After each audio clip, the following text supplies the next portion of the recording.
Hello students, आज पल्लव वंश के बारे में जानते हैं। सबसे पहले इक्ष्वाकुओं को अपने स्थान से हटाने के बाद पल्लव वंश सत्ता में आया था। ये खुद को भारद्वाज गोत्र का ब्राह्मण मानते थे। अगर इनका मूल क्षेत्र देखते हैं तो पेन्नार जो नदी आप देख पा रहे हैं और उसके साथ में वेल्लूर, इसके बीच का इनका मूल क्षेत्र था। कांचीपुरम इनकी राजधानी थी और महाबलीपुरम भी एक प्रसिद्ध शहर है।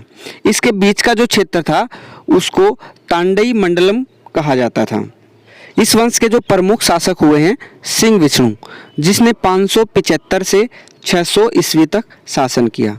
इसे इस वंश का संस्थापक भी कहा जाता है।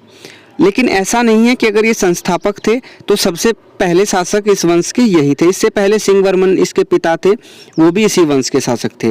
और विष्णुगुप्त, जिसको समुद्रगुप्त ने हराया था, ये भी इसी वंश के शासक थे। लेकिन इनके इतिहास के बारे में हमें जानकारी नहीं है, इसी वजह से सिंह विष्णु को ही इसका मुख्य शासक माना जाता है। सिंह विष्णु जो है वो वैष्णव धर्म को मानता था।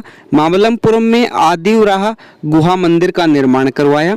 इस मंदिर में इसने अपनी और अपनी 2 रानियों की प्रतिमाओं को स्थापित कराया था। संस्कृत के एक महाकवि हुए हैं भारवी, जो इन्हीं की राज्यसभा में थे, महेंद्र वर्मन प्रथम 600 से 630 ईस्वी में। इसी के समय में पल्लवों का पांड्य और चालुक्यों से संघर्ष शुरू हुआ था। कठोर पाषाण काटकर गुहा मंदिरों का निर्माण शुरू कराया था। इसे मंडम कहा जाता था। इसे मतविलास, शत्रुमल, ललितांकुर, चैत्यकारी की उपाधि धारण की। मतविलास पर्सन इसकी रचना है। यह एक व्यंग्य था। यह संगीतज्ञ था और इसके गुरु का नाम रुद्राचार्य था। एक महत्वपूर्ण क्वेश्चन ये है कि इसने जैन धर्म को छोड़कर शैव धर्म को अपना लिया था। उसके बाद नरसिंह वर्मन शासक हुए हैं 630 से 668 तक। इसने पुलकेशिन द्वितीय को हराया था। ये एक बहुत महत्वपूर्ण पॉइंट है। पुलकेशिन द्वितीय चालुक्य वंश के बहुत ही प्रसिद्ध शासक रहे हैं। जब चालुक्य वंश को पढ़ेंगे, जब उनके बारे में चर्चा करेंगे। इसने वातापी कोंडा और महामल्ल की उपाधि धारण की। वातापी का विजेता। वातापी चालुक्यों का ही एक शहर रहा है जहाँ से चालुक्यों का उदय हुआ था। मल्ल शैली की इन्होंने शुरुआत की थी। उसके बाद हवेसांग एक चीनी यात्री रहा है जो इसी के शासनकाल में कांचीपुरम आया था। इसने राजा की और प्रजा की बहुत तारीफ की थी कि बहुत अच्छे से काम कर रहे हैं। धर्मराज मंदिर का निर्माण इसी ने करवाया था।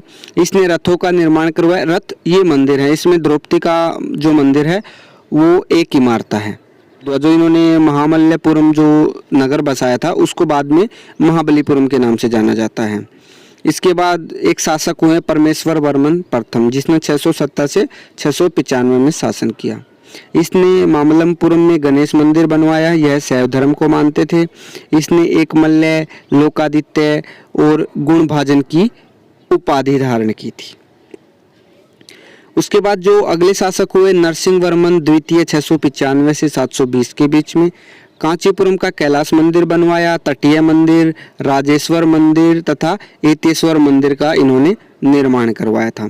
दंडिन, यह भी एक अच्छे कवि हुए हैं, बहुत प्रसिद्ध कवि हैं, पल्लवों की राज्यसभा में ही थे।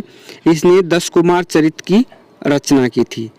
कांची में संस्कृत महाविद्यालय बनवाया। ये क्वेश्चन बहुत इंपॉर्टेंट है, नरसिंह वर्मन द्वितीय ने बनवाया था। और राज सिंह, आग्रमप्रिय और शंकर भक्त की इन्होंने उपाधि धारण की थी। नंदी वर्मन द्वितीय जो बाद में शासक बने, इन्होंने मुक्तेश्वर मंदिर, कांची, बैकुंठ, पेरुमाल मंदिर की रचना की थी। उसके बाद पल्लव वंश में जो कुछ महत्वपूर्ण जो तथ्य हैं, पल्लव कला के अंतर्गत चतुर्मुखी शिव और उमा के बीच नाचते हुए सकंद की मूर्ति को सोमकंद कहा गया। ये बहुत इंपॉर्टेंट क्वेश्चन है। उसके बाद अपराजिता, अपराजित जो है इसी वंश के अंतिम शासक रहे हैं। अपराजित द्रविड़ वास्तुकला की अपराजित शैली का प्रवर्तक था।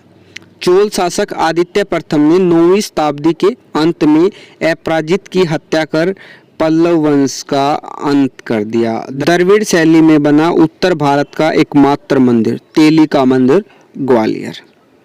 दोस्तों, अगर आपको ये वीडियो पसंद आया तो लाइक कीजिएगा, शेयर कीजिएगा, चैनल को सब्सक्राइब कर बेल आइकन को हिट जरूर कीजिए।